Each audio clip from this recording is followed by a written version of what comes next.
Hello, my name is Virginia Bryan, and welcome to this Community 7 program featuring ArtWalk Downtown Billings, a program of the Billings associated with the Billings Cultural Partnership. This video features 3 ArtWalk season member galleries, and you'll get to speak to the gallery owners, their artists, view the art, understand the curating process, and hear from them about the importance of ArtWalk Downtown Billings to the life of our community. We'd like to extend a special thank you to Kirk's Grocery, Stapleton Gallery, Montana Gallery, and also to Lindsay Nunn of Community 7 for helping us put this video together. We hope you enjoy.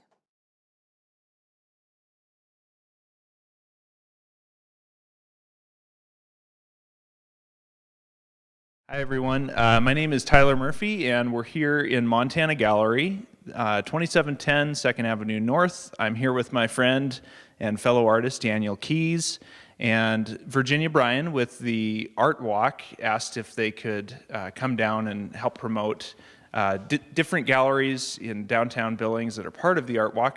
We've been doing shows for a number of years now, and many times it's during your ArtWalk. So I've actually been here for quite a few art walks, even though I'm from California. So I think it's a wonderful community thing that you have going on. It's really special. We just opened this first annual Rose Show exhibition, and it's just a celebration of one of the most beloved flowers in all of the world.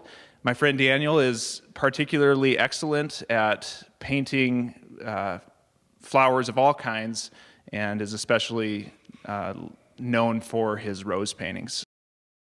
So Dan, let's take a quick look at your setup here and what you're painting. These are, Dan took some pictures of actually my next door neighbor's irises the other day, and we've just been painting here in the gallery and out on location the last couple days, and last night he painted up these beautiful white irises, and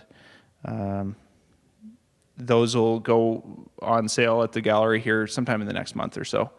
But it's just amazing to watch this guy work, how fast he can work and how lifelike he can create paintings of really anything. And so, do you have any thoughts on these irises? I'm just glad that you guys have so many nice flowers here. I've been irritating Tyler a little bit, probably when we drive around the neighborhood, and everyone has these beautiful irises, so I keep making him stop, and I keep talking about him, and so finally, I think last night when I painted this, and he was able to see why I'm so nuts about them, hopefully it kind of helps alleviate some of the craziness. But you've got, it's remarkable, the gardens that you guys have here. I'm from California, so we're surely not not short of gardens and flowers ourselves, but you guys do a beautiful job growing things, and the formal gardens you have here, and then even just what's popping up in everybody's yard. It's very inspiring for me as a flower painter. Yeah. So a lot of the paintings here that we have as part of this Rose Show, it was a good exhibition for us. We actually sold, I think, around 2/3 of the exhibition. So a lot of the paintings are going to be shipped off to the collectors. So if you haven't had a chance, get down here sometime in the next week or two to see the exhibition in its entirety. And then other than that, we always have a lot of different paintings on hand from Daniel Keys, from guys like Kenneth Yaris and Richie Carter, some of my paintings. We've also got work at Harper and Madison and the Field House now. So if you haven't been able to get out, if you're wanting to stay home during these times, check out montanagallery.net. If you are getting out, a lot of times the gallery is empty. It's always open through the coffee shop during their open hours, Eben Coffee. And be sure to come check out, take in this beautiful art. I think that during these trying times, art is a great thing to focus on. We need to focus on the beautiful things in life when life gets hard. And I think that's one of the great things that art can do for us. It's times like these that prove how valuable art is, because even people who might have been dismissive of it before, what did you spend your time doing during this pandemic? You were listening to music, you were watching programs, television and movies, that's art. You were looking at imagery. You surrounded yourself with art.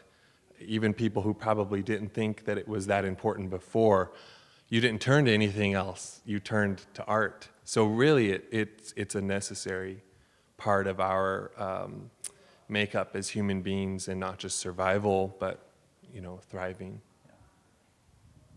And as far as the art walk goes, from what I understand, we are canceling this next one to keep everybody safe, but we'll hopefully be back in August, right? And if you haven't attended Art Walk in the past, it's a great night. Come out, see all the different galleries in downtown Billings, all the different businesses that bring in artists into their spaces as well, restaurants, different law firms sometimes, or different businesses downtown open up, and it really is one of the best nights where the whole community of Billings gets out there, enjoys some wine, some hors d'oeuvres, and sees what artists here in Billings and around the state and this region have to offer.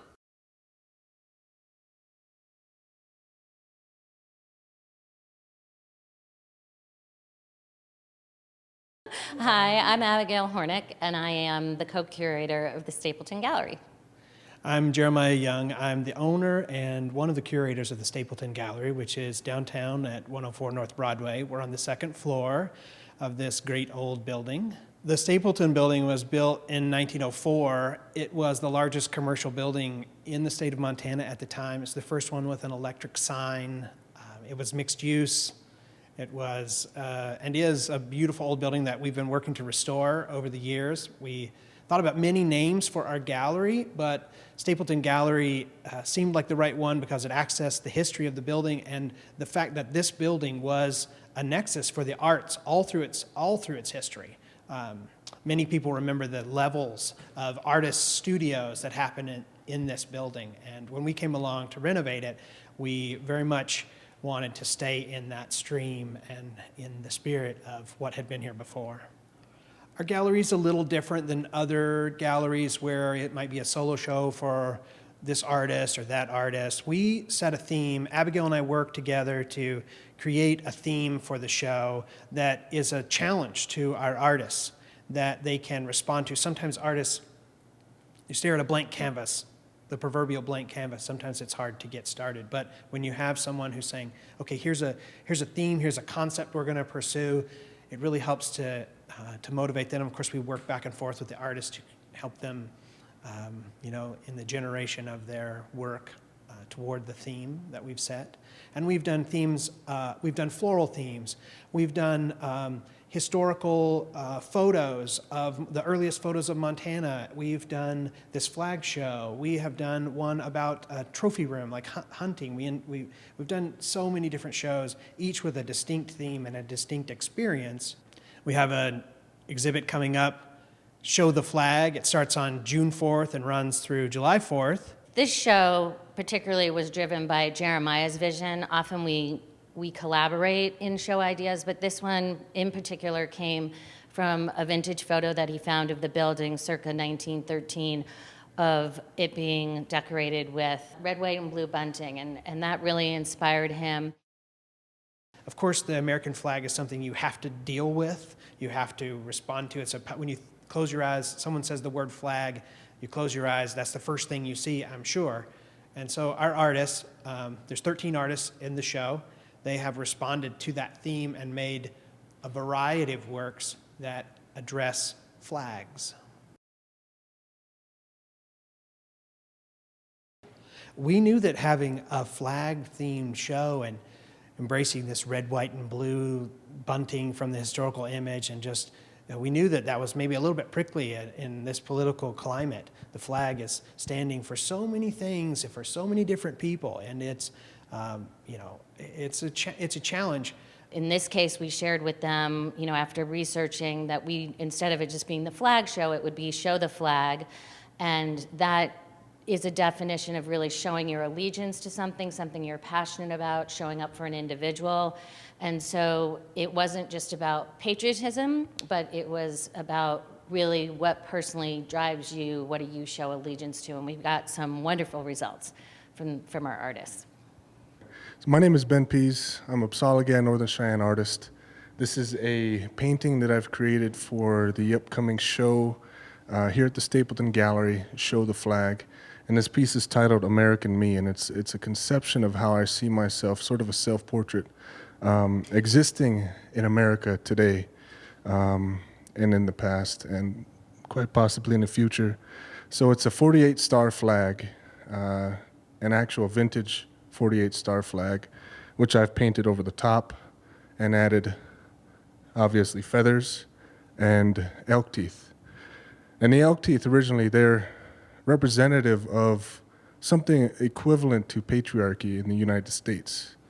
And those systems that have been built on top of patriarchy, institutional settings, things like that. So that's what these elk teeth represent, at least in the Psalaga way. They represent our matriarchal society.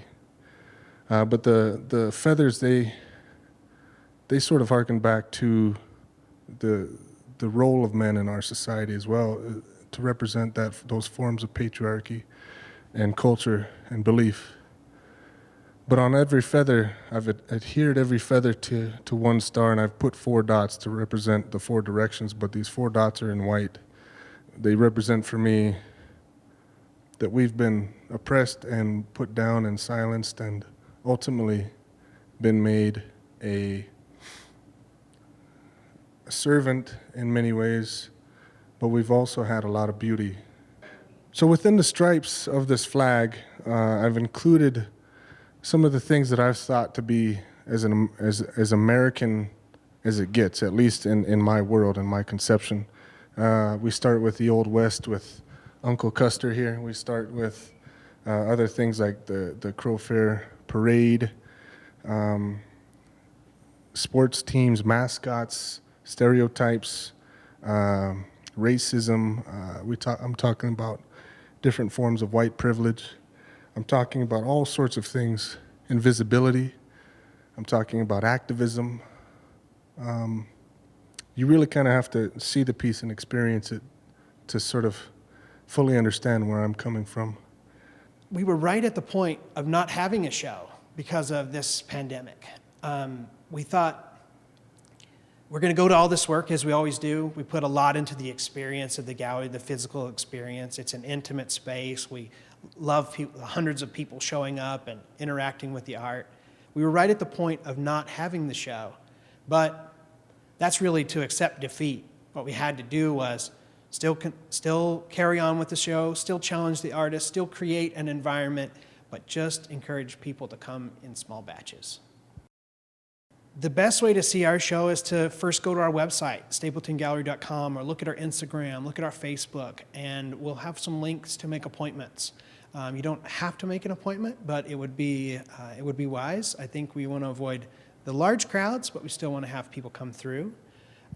We'll also put the entire contents of the show up on our website. We'll do it virtually. It's a strange time. When I saw this pandemic coming, when we knew that we were going to be closed, I first thought of the artists.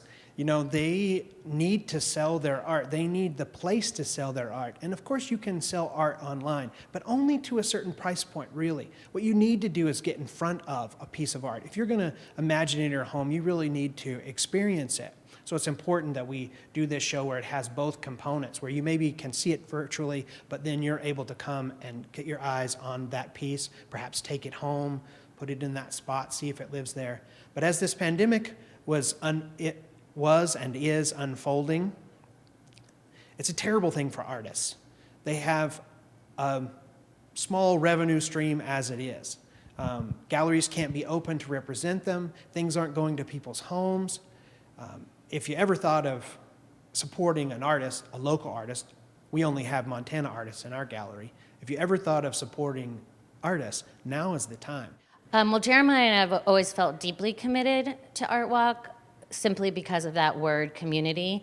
We think it's so important that we support the arts in our community, and we put tremendous effort into curating our shows, and we hope that it's a wonderful gift back to our community. We had big plans in the gallery, which of course were upended. I've been really inspired, though, by a lot of things that I see happening out in the world where art is concerned. People are at home and they are creating. Some people are depressed and not, but some people are being terribly inventive. I look at this Getty Museum Challenge where people are recreating old photos. It's just wonderful to see people doing stuff like that and looking to art for inspiration. We always look to art for inspiration. During a pandemic, outside of a pandemic. Oh, I think it's been a tremendous source of inspiration and an outlet to escape really what's been going on. There's been other organizations who have been doing virtual tours. There's been cat cams in the gardens of museums that people have been watching. I mean, I think it's really been so important in keeping the connection of humanity and bringing joy to people. And we've actually, I mean, it's been amazing how much attention our website has gotten, and I just think it's this thirst for connection. And even though art isn't an inanimate object, I feel like it's a tremendous way for the soul to feel connected.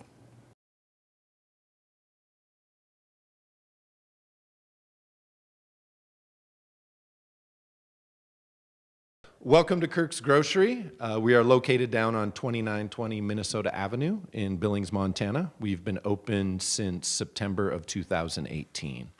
The gallery opened, I had left a job at the Yellowstone Art Museum, and I found this building.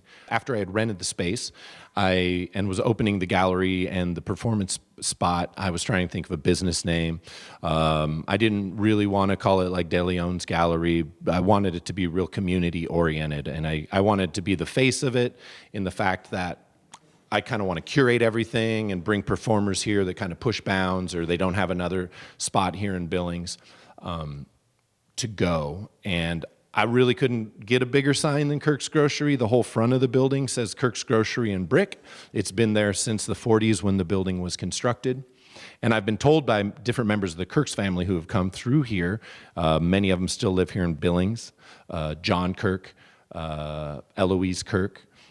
They've come through and have told me stories about when their family was here, as when it was a grocery store in the 40s, processing produce down in the basement. John Kirk told me that was something he remembers.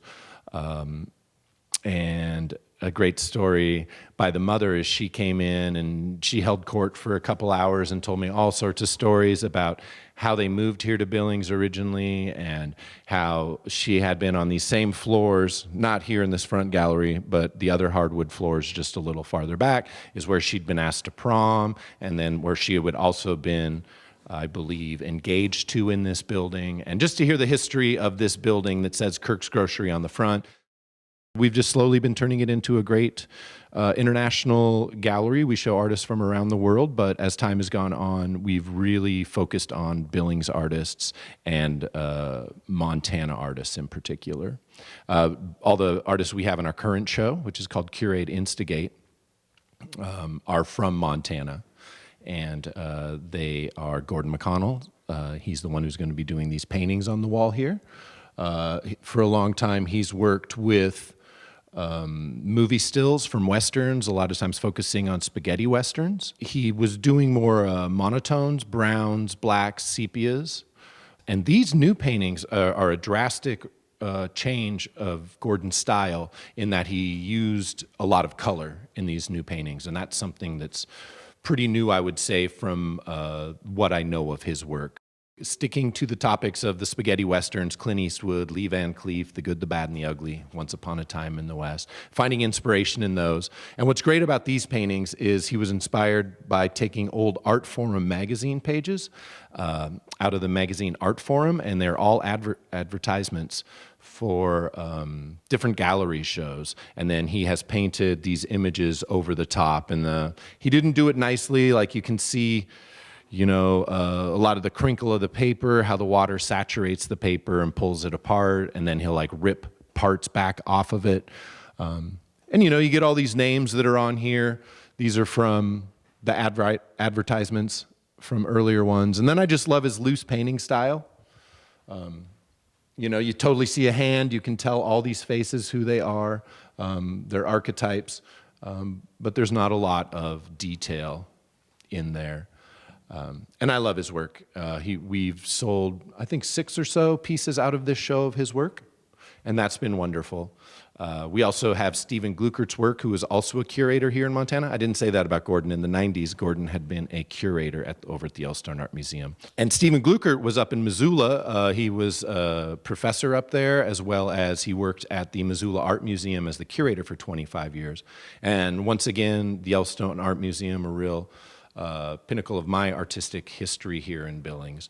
I met him there. I saw a show he did up in the Montana Gallery, and 3 years ago, and I fell in love with his work. I asked him if we could show his work here at Kirk's, and he was just another artist who no one was really showing here in Billings. His work is so fun. A lot of it has little handles on it that you can spin. These are kind of some Aesop fable stories. These are just some drawings of balance he's done. He does everything. He has these, I don't know if you can turn that over here, but he makes drawing machines. This is an electric one. And there's multiple pieces of paper that are already signed in there. You can change the pencils out. Whenever you're done, you can stop and you have an original Stephen Gluckert drawing. I love the crudeness of them. They're kind of an art brut form, or possibly folk art reaching into that. And a lot of times he uses political figures. We had a piece in here with a Benjamin Franklin on it, and you would turn a crank and he would spin really quickly. That was pretty fun. And this is made out of a shoehorn. A lot of the artists we've come across, Jane Deschner, even to an extent of Brian Keith Scott, they're using found materials where he's melting down aluminum. He's using some pre-made, I don't know what this is, a record player and pencils, and this is a shoehorn. So just real playful stuff. Another wonderful artist who I met. I had seen her work at the museum before. She was over in the shop, but she came in here one day and she just introduced herself. Her name's Sandy Devarskis, and she said she made ceramics and pottery, and she started dropping stuff off slowly. We got a few cups here and there, and then she started dropping off her plates. And as time goes on, she's just really focused her artwork on a lot of times politics, political things that are happening in our country, and political heads. And really recently, she's been dealing with COVID-19, making cups with the Montana cups, where you usually would see maybe like an outline of the state of Montana, and it says 406. She's been documenting by date the cases recovered, the total number of cases, and the deaths. So it'll have the date, and then there's a little painting of a mask on it. And I believe she stopped making those, and currently she's making ceramic masks that you hang on the wall that have paintings on them. So that's an artist that's really closely tied to having the pandemic be a muse, or having the inspiration of not the time to make more artwork, because we all are in different situations of work, but she is using it as an inspiration for her artwork as well. And I love her work. Even back, these are just some that have come out. This says, "Go back where you came from." You kind of have a king rat on here, and there's a bunch of bar cages, you know. And then this is just this beautiful teapot with just a bunch of kitties on it. And it's always dishwasher safe, and it's just beautiful. And she paints. She paints on 3D objects. She's a sculptor. She's a painter. And it's real interesting that she chose ceramics as her medium, with all their inherent flaws and intricacies. This plate here cracked, and there's an ancient Japanese fixing technique. When porcelain breaks, you fix it with gold, 24 karat gold, and it's called kintsugi. And she's been bringing that into some of her artwork, where they break or they crack, she'll fix it, or possibly purposefully have it crack there and fill it with gold. And a lot of times you'll see women or animals in her work. She's a huge animal lover. She rescues dogs, and lifelong vegan, and she grew up on a cattle ranch, I believe, is the story, so that's interesting. So this Sandy Dvarskis, Gordon McConnell, Stephen Glukert. We do our shows, and as time goes on, as pieces sell, as they're up between the art walks, we do our 2-month. We run all our scheduled shows on the art walk schedule. We always scatter our favorites around, people we always show. So there's Brian Keith Scott. He makes the totems kind of that we see around town under Sky Point. They're these beautiful molten aluminum that he melts down in the ground, and they're cracked glass or uncracked glass, and he paints some of them. I think they'll survive whatever apocalypse that hits them. They're pretty solid structures. Some other artists that we have currently up on the walls, to your left over here, or your right, I guess, would be Jody Leitner. Art Walk has just brought, my dad came to the last Art Walk, and between 5 and 9, he counted 320 people came through the door, just cycling through, having a great time, buying art. And he left at 9, and after Art Walk, we usually have our comedy night with Charlie Mullick, who's a local comedian. And then we stay here till about 11 or midnight, and comics come through and tell jokes, and the High Horse has been catering it, and I don't see that happening for a while, any of that. But we're still happy to run it as an art gallery, and still happy to be part of Art Walk. This happened right at the beginning, I think, of the fiscal year, and it's just, I love that Virginia reached out to me with the help of Community 7 and Lindsay and showed up, and are still trying in these times that we all have to figure out a way to turn right, turn left, come up with new ideas on what we do.